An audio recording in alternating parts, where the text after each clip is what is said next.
आदिवासी टायगर सेनेची कारखाना सुरू करण्याची मागणी 8 दिवसात बैठक न झाल्यास रास्ता रोको आंदोलनाचा इशारा।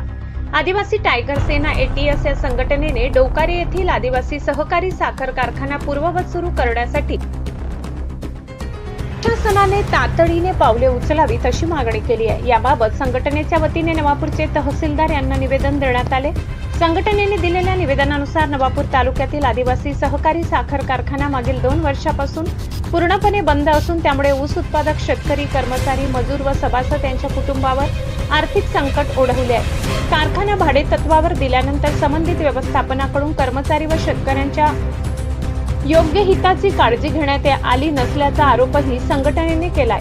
आदिवासी टायगर सेनेने प्रशासनाकडे मागणी केली की कारखाना सुरू करण्यासाठी 8 दिवसाच्या आत तातडीची बैठक बोलावण्यात यावी, तसेच भाडे तत्वावरील मालकांना बैठकीस उपस्थित राहण्याचे निर्देश देऊन कारखाना सुरू करण्याबाबत ठोस निर्णय घ्यावा।